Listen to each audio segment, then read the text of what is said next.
A hugely consequential Senate race is unfolding in the state of Michigan. The two-term incumbent, the Democratic Senator Gary Peters, is retiring. Now, for Democrats to win back control of the Senate, they are likely going to have to hold on to Michigan, which we at the moment have as a toss-up. In 2024, Michigan elected the Democrat, Elissa Slotkin, by a margin of only 0.3%. That was fewer than 20,000 votes, while the state also voted for Donald Trump. On the Democratic side, there is a highly competitive three-way primary race to succeed Gary Peters. Among them, former Wayne County Health Director Abdul El-Sayed, and State Senator Mallory McMorrow, and Congresswoman Haley Stevens. I want to tell you a little bit about all three here. Abdul El-Sayed has a medical degree and a background in public health. In 2015, he became the City of Detroit's health director. He ran for governor of Michigan in 2018, losing in the primary to Gretchen Whitmer, the current governor of the state. He then served as the health director of Wayne County. He's widely described as progressive. He centered his campaign on calls for Medicare for all and has an endorsement from Bernie Sanders. Mallory McMorrow left a career in industrial design to run for the Michigan State Senate, where she was elected in 2018, knocking out a Republican incumbent. In 2022, she went viral for a speech standing up against Republican attacks on LGBTQ kids. A self-described pragmatic Democrat, she's running a campaign highlighting accomplishments like raising the state's minimum wage and has the endorsement of Elizabeth Warren. Haley Stevens worked for President Obama's auto industry rescue and created an online job training program for manufacturing workers before running for Congress in 2018, where she won, flipping a Republican-held seat. According to reporting from the New York Times and Politico, she's aligned privately with the Democratic Senatorial Campaign Committee. The minority leader, Chuck Schumer, has said that he supports her. Stevens has the endorsement of something called the Mod Squad, a group of moderate Senate Democrats. She's also positioned herself as a strongly pro-Israel candidate, and AIPAC has promoted her candidacy, while both El-Sayed and McMorrow have described Israel's actions in Gaza as genocide. Each of these three candidates makes a case for a different path forward for Democrats. So we have invited all three to appear on the show. Two of them, Abdul El-Sayed and Mallory McMorrow, have agreed, and you will hear from both of them in a few moments.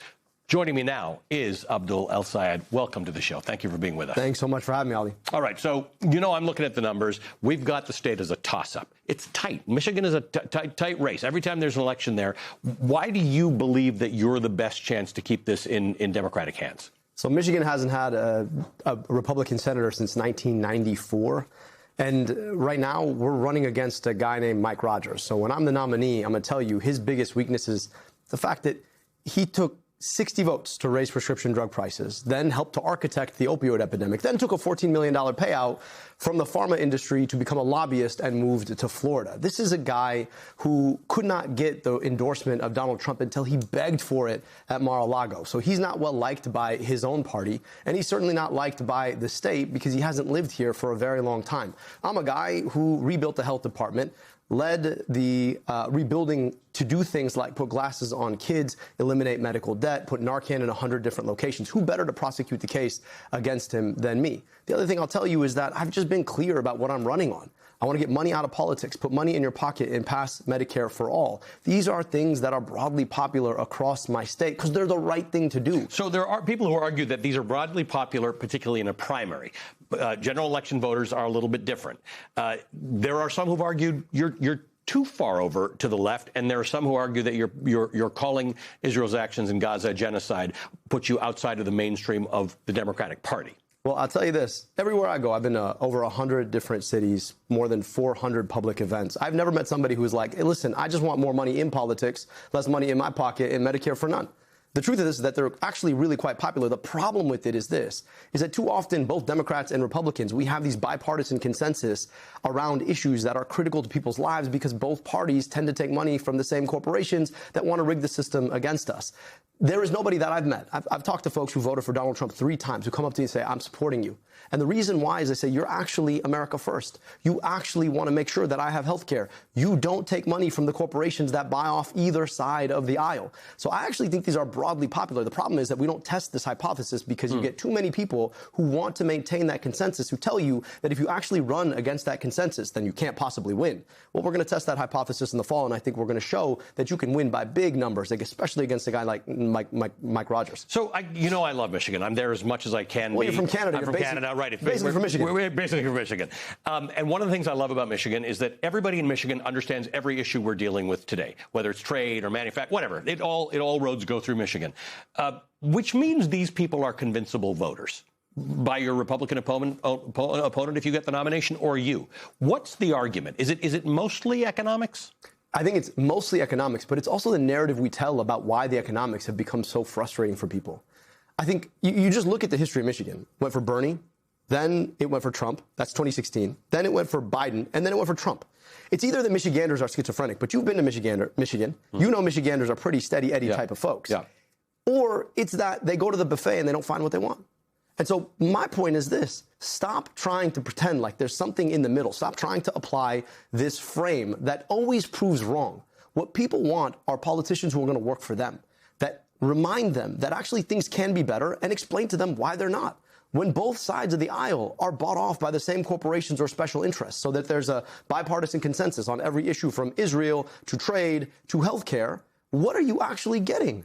And so it's important, I think, to be challenging that consensus. I'm a Democrat. I love my party. I just want my party to be better. Are you okay with it being a big tent? In other words, can you manage the fact that not everybody will share, whether your view is on Israel or on Medicare for all? Can the Democratic Party be that party for people like you and people in the party who you don't agree with? I think it has to be, but here's the bigger question.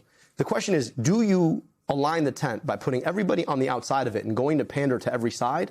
Or do you bring everybody in the tent to the middle about the things that unite us all? I don't care who you are, how you pray, if you pray, who you love, how you identify. You need housing. You need health care. You need a job that's going to be there for you tomorrow. You need to know that AI isn't coming for everything in your existence. These are things we all can agree on. But here's the problem. When the corporations who are taking away your health care, who are making housing unattainable, who are bringing you AI, buy off both sides of the party, then the question becomes, what are you even campaigning on? So I don't take that money. It is critical to me. Money out of politics is the first plank. How do you do that? How do you do that? Because there's so much money in politics. How do you decide you're going to be the one who's not taking it? You run a campaign by reaching out to everyday But you got to pay for stuff. You do. You got to take ads. And it turns out that when you tell folks you're not bought off by the corporations, 100,000 plus people decide that they want to give you $5, $10 at a time. Our average contribution is under $50. We've got people from all walks of life, all 50 states, all over the state, who've given to this campaign. Now, look, I'm getting vastly outspent by AIPAC, who's already dropped $18 million for one of my opponents.